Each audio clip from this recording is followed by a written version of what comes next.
साइंसदानों को आजकल सितारों पर कमंद डालने यानी उनके मुशाहिदे में दिक्कत पेश आ रही है। इसकी वजह बादल या फिजाई आलूदगी नहीं बल्कि खिला की आलूदगी है। इस साल फरवरी में एक बेकाबू सैटेलाइट 13 साल खला में गुजारने के बाद बिल आखिर वापस जमीन यानी बहरुल कहल में गिर गई। ये यूरोपीय खलाई एजेंसी का 5,550 पाउंड वजनी ERS-2 सैटेलाइट था। लेकिन ये सिर्फ एक सैटेलाइट था। अमेरिकी खलाई एजेंसी नासा के मुताबिक जमीन के गिर्द गर्दिश करने वाला सॉफ्ट बॉल के साइज के कम से कम 25,000 अशिया जबकि 10 करोड़ से ज्यादा छोटी चीजें भी मौजूद हैं।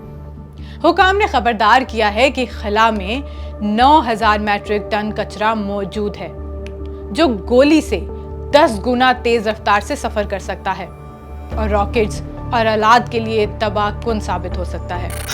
माहिरीन का कहना है कि 23,000 मील फी घंटा की रफ्तार से खला से गुजरने वाला मलबे का एक छोटा सा टुकड़ा भी बैनुल अक़वामी खलाई स्टेशन की खिड़की को तोड़ सकता है।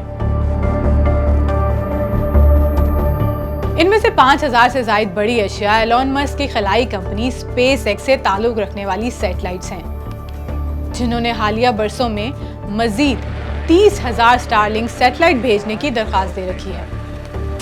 और 2023 की गार्डियन की रिपोर्ट के मुताबिक मदार में बेकाबू कचरे ने माहिर फल्कियात को तशवीश में मुब्तला कर दिया है। उनके मुताबिक ये कचरा उनके टेलीस्कोपिक मुशाहिदे में खलल डाल रहा है और नई दरियाफ्त से रोक रहा है।